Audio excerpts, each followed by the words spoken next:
He was expelled for drugs and the whole school celebrated until we discovered who really put them there. The announcement came over the intercom during third period on a Friday morning in late September. Principal Hoffman's voice crackled through the speakers, asking all students to report to the gymnasium immediately for an emergency assembly. I was in AP chemistry when it happened, and our teacher, Mrs. Lambert, looked as confused as the rest of us.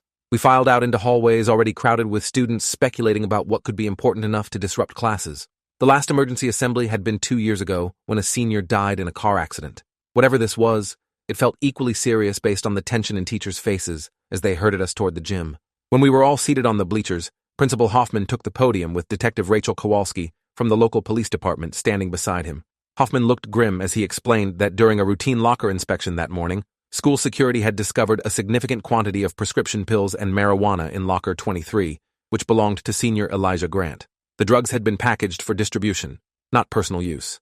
Elijah had been arrested and was currently in police custody. He was being expelled immediately and would face criminal charges. Hoffman emphasized Lakewood Academy's zero-tolerance policy for drugs and thanked Detective Kowalski for her department's swift response to protecting our school community. The gym erupted in whispers and gasps. I turned to look at where Elijah usually sat during assemblies and found empty bleacher space. He really was gone. Elijah Grant had been at Lakewood Academy since freshman year, transferring in from the public school system on an academic scholarship. He'd always been quiet and focused, the kind of student who kept his head down and did his work without drawing much attention. We'd been lab partners in biology sophomore year, and he'd been thorough and reliable, if not particularly friendly. I wouldn't have called us friends exactly, but I'd never had a negative interaction with him either. The idea that he'd been dealing drugs seemed bizarre and completely inconsistent with everything I knew about his character.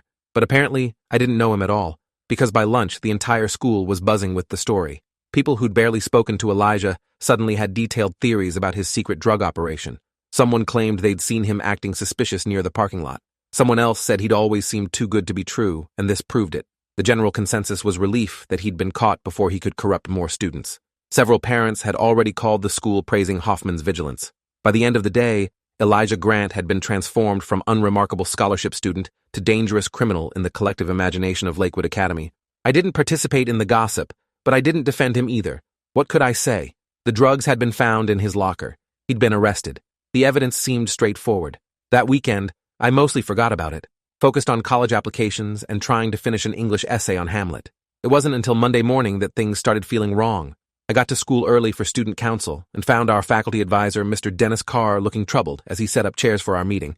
When I asked if everything was okay, he hesitated before saying he'd heard some disturbing information about the Elijah situation, but couldn't discuss it yet. The student council meeting was tense. Our president, Ashley Nolan, wanted to draft a statement supporting the administration's handling of the drug incident. Several members agreed enthusiastically, praising Hoffman for keeping the school safe. But our vice president, a senior named Marcus Chen, who'd known Elijah from debate club, argued we should wait before making official statements.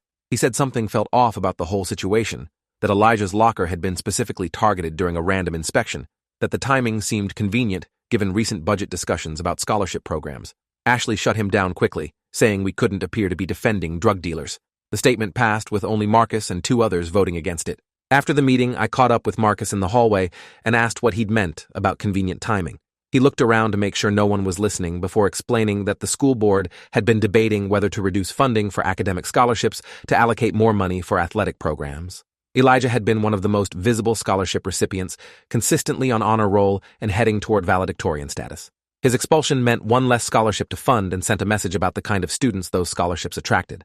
I told Marcus that sounded paranoid, that surely the administration wouldn't frame a student just to justify budget cuts.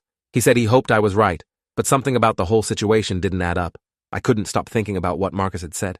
That night, I looked up news coverage of Elijah's arrest and found only brief mentions confirming the facts Hoffman had presented. No details about the specific drugs found, the quantity, or how the locker inspection had been initiated. I checked Lakewood Academy's handbook and found that locker inspections required either reasonable suspicion, random selection by lottery, or consent from the student. The announcement had said it was routine, which suggested random selection, but that seemed unlikely given how specifically Elijah's locker had been targeted. I started wondering who had initiated the inspection and why. The next day, I did something I'm not proud of. During lunch, I went to the administrative office claiming I needed to drop off a permission slip. While the secretary was distracted with a phone call, I glanced at the open file cabinet behind her desk and saw a folder labeled Grant, Elijah, Disciplinary. I couldn't take it or photograph it without getting caught, but I could see the top document was a memo dated 3 days before the locker inspection. It was from Assistant Principal Leonard Shaw to Principal Hoffman, recommending immediate inspection of Locker 23 based on anonymous tip received via the school's safety hotline. The memo included a reference number for the hotline call recording. I left the office feeling sick to my stomach.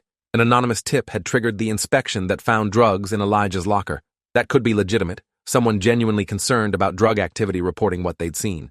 But it could also be manufactured, a false tip designed to justify searching a specific locker where drugs had been planted. Without access to that hotline recording, there was no way to know which scenario was true. I thought about telling someone what I'd seen, but realized I'd been snooping in confidential files and would probably get in trouble myself. Instead, I decided to do more research before taking any action. I started paying attention to Assistant Principal Shaw in ways I never had before. He'd been at Lakewood Academy for 8 years, hired by Hoffman shortly after Hoffman became principal. Shaw handled most disciplinary matters and had a reputation for being strict but fair. Students generally respected him even when they didn't like his decisions.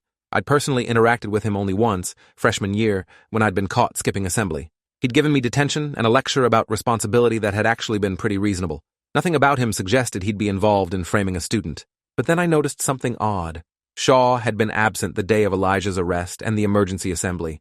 I'd assumed he was sick or dealing with police logistics, but when I checked the daily bulletin archives online, I found that Shaw had taken a planned personal day that Friday. He'd submitted the request 2 weeks in advance.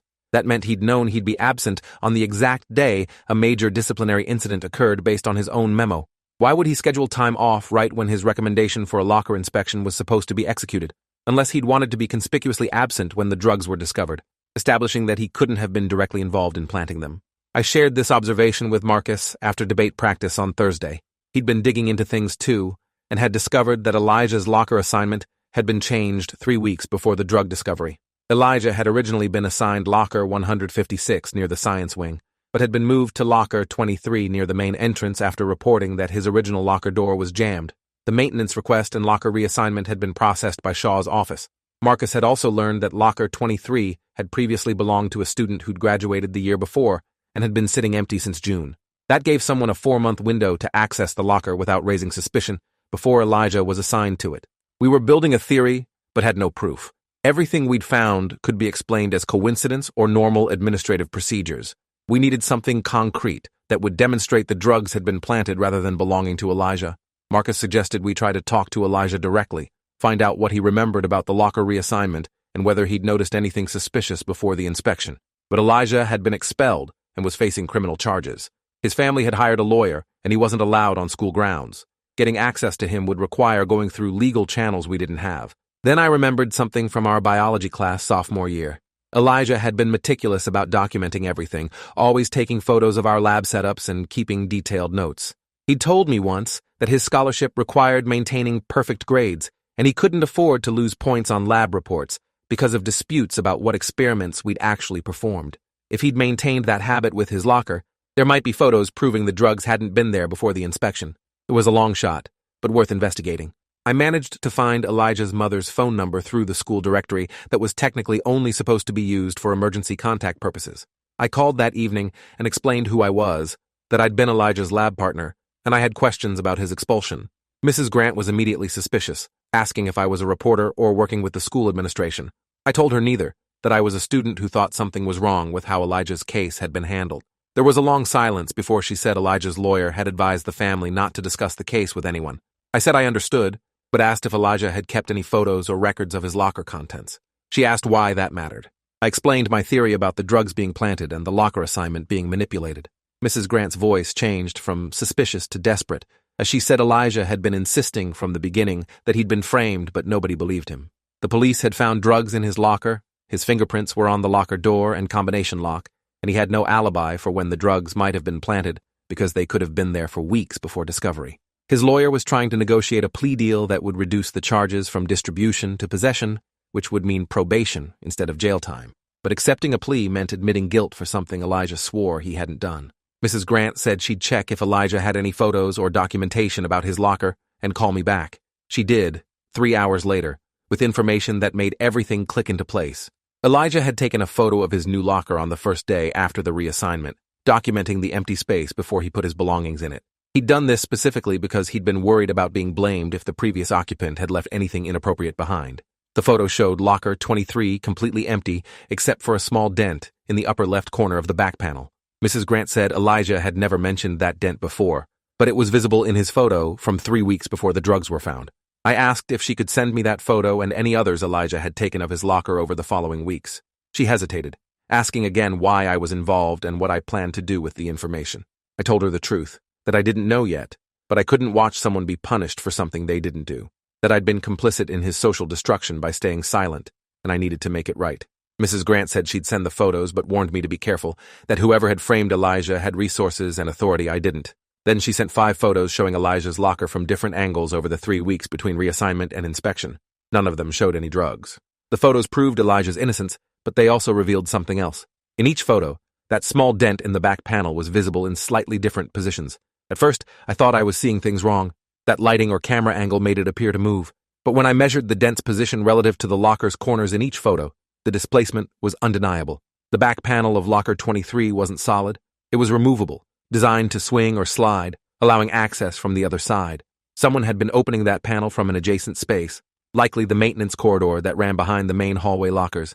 The drugs could have been planted mere hours before the inspection without ever opening the locker door from the front, which explained why only Elijah's fingerprints were found. I showed the photos to Marcus the next morning before first period. He stared at them for a long time before saying we needed to inspect locker 23 physically to confirm the back panel was removable, but the locker had been sealed after the drug discovery pending the police investigation. Getting access would require breaking the seal, which would be obvious tampering and might compromise any evidence we found. We needed someone with legitimate authority to inspect that locker, someone who wasn't involved in framing Elijah and would actually investigate what we'd discovered. Marcus suggested we take everything to Detective Kowalski, the police officer who'd been at the emergency assembly. But I was hesitant, because law enforcement had already arrested Elijah based on evidence we believed was planted. If there was corruption in the school administration, it might extend to the police department too. We needed to be sure we were approaching someone who would actually investigate, rather than covering for whoever was responsible. Then I remembered something. Mr. Carr, our student council advisor, had seemed troubled when I'd talked to him the Monday after Elijah's arrest. He'd said he'd heard disturbing information about the situation but couldn't discuss it yet. Maybe he knew something we didn't. I found Mr. Carr in his classroom after school and asked if we could talk privately about Elijah Grant's expulsion. He looked uncomfortable and said he couldn't discuss student disciplinary matters. I told him I wasn't asking for confidential information. I was bringing him evidence that Elijah had been framed. Then I showed him the photos Mrs. Grant had sent and explained about the movable back panel. Carr studied the photos carefully before saying he'd suspected something was wrong, but had no proof. He'd heard Shaw and Hoffman discussing the anonymous tip the morning before the locker inspection, and something about their conversation had felt rehearsed, staged for anyone who might overhear. Carr said he'd been teaching at Lakewood Academy for 15 years and had never seen Shaw initiate a locker inspection based on an anonymous tip alone.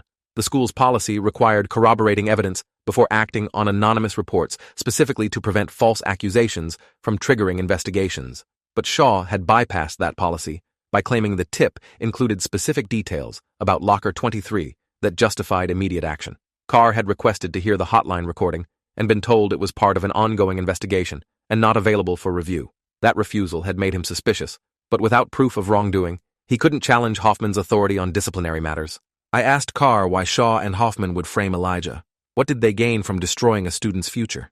Carr's answer made me understand the scope of what we were dealing with. The school board meeting about scholarship funding wasn't just about budget allocation. It was about fundamentally changing Lakewood Academy's identity from a merit-based institution that accepted talented students regardless of financial background to an elite private school that prioritized wealthy families who could pay full tuition. Hoffman had been pushing this transition for 2 years, arguing the school needed to focus on students whose families could donate to capital campaigns and fund facility upgrades. The academic scholarships were expensive, and the students they brought in didn't contribute to fundraising goals. Hoffman wanted to eliminate the program entirely, but faced resistance from alumni and some board members who valued the school's reputation for academic excellence. Elijah's case gave Hoffman ammunition to argue that scholarship students brought problems and risks into the school community. If a model student like Elijah, the one everyone pointed to as proof the scholarships worked, turned out to be a drug dealer, it justified eliminating the entire program. Shaw had executed the plan because his job security depended on Hoffman's approval, and he'd been promised a promotion to co-principal if the restructuring succeeded. Carr said he'd tried to raise concerns with board members he trusted, but had been told to stay out of administrative matters if he valued his position. Teachers at private schools served at will and could be dismissed without cause. Speaking out meant risking his career and his family's financial stability. He'd been agonizing over that decision when I'd approached him with proof. Now that we had evidence of the planted drugs and the removable panel, he was willing to act, but we needed to be strategic about who we approached and how we presented the information to ensure it resulted in genuine investigation rather than retaliation against anyone who challenged the official narrative. Carr suggested we bypass the school entirely and take everything directly to the district attorney's office. The DA was elected independently and had no direct connection to Lakewood Academy's administration. If we presented evidence that Elijah had been framed as part of a conspiracy to manipulate school board policy, the DA would be obligated to investigate. We'd need to compile all our documentation into a single comprehensive package that made the pattern undeniable. The photos, the timeline of Shaw's personal day, the locker reassignment records, the scholarship funding debate, and testimony from anyone who'd observed suspicious behavior from Shaw or Hoffman. Over the next week, Marcus and I worked on building that case file with Carr's guidance. We got permission from Mrs. Grant to include Elijah's photos and his written statement about the framing. Marcus interviewed other scholarship students who'd experienced hostility from Shaw, documenting a pattern of disciplinary actions that seemed designed to create paper trails justifying their removal. I found budget documents from the past 3 years showing how Hoffman had consistently recommended reducing scholarship funding in favor of athletic and facility spending. Carr provided emails he'd saved where Hoffman had explicitly stated the school needed to attract a different caliber of student. We also discovered something that made the conspiracy even more disturbing. The anonymous tip that triggered Elijah's locker inspection had been called in from a school office phone at 6:47 in the morning, before any students had arrived. The safety hotline was supposed to be for students to report concerns anonymously without fear of retaliation.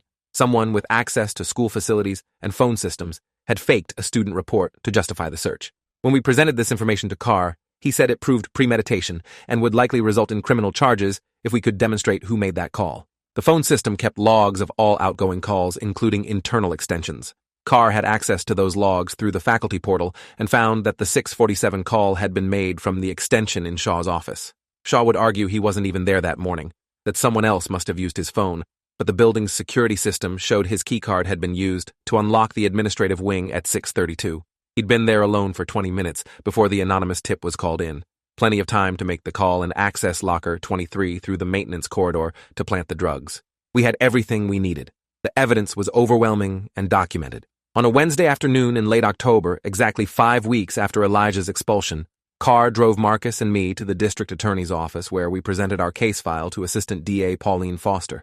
She spent 2 hours reviewing every document and asking detailed questions about how we'd obtained the information. When she finished, she said this was one of the most thoroughly documented cases of institutional corruption she'd seen brought forward by students.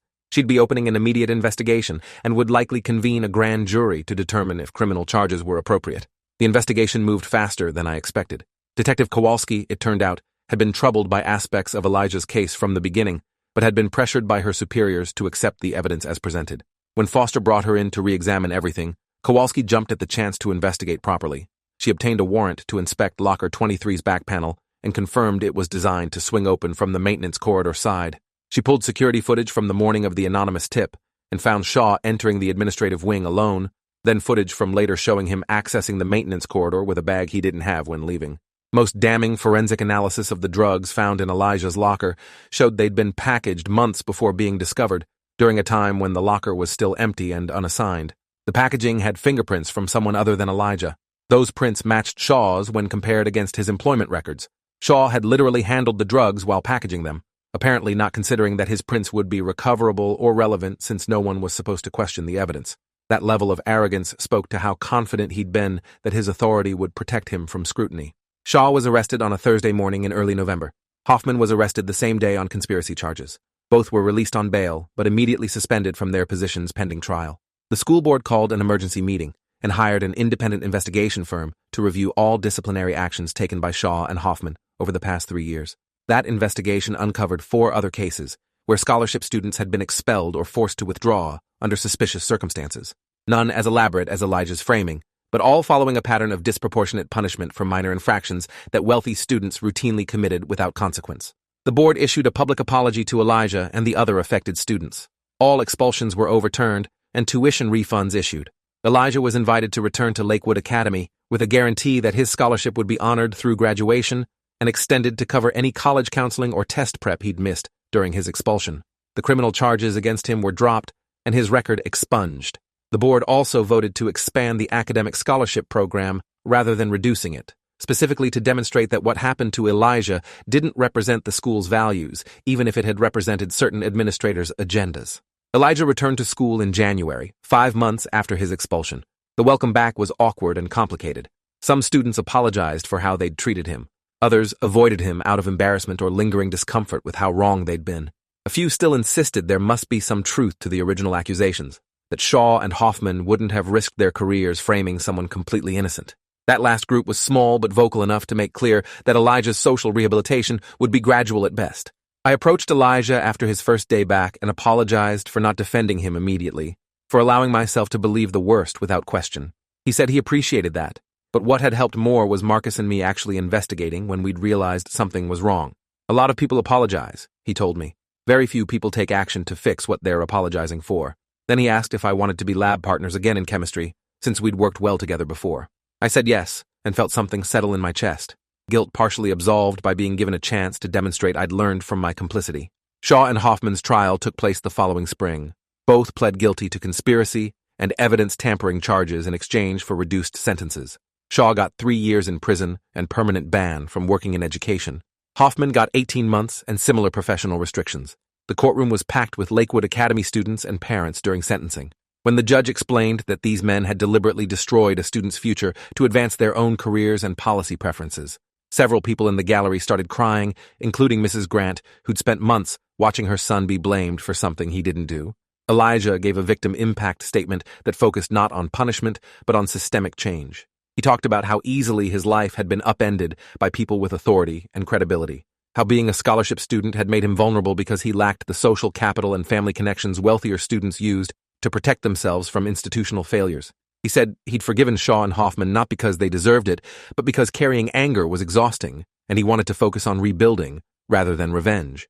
Then he thanked Marcus, Mr. Carr, and me by name for refusing to accept the official story and doing the work to uncover truth. That public acknowledgement felt better than any grade or award I'd received.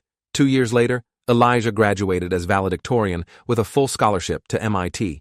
His speech talked about systems and individuals, about how institutions could fail spectacularly while people within them chose to resist or enable that failure. He never mentioned Shaw or Hoffman directly, but everyone understood the references. Marcus graduated third in our class and headed to Georgetown for political science, planning to focus on educational policy. Mr. Carr won Teacher of the Year from the State Education Board for his advocacy work.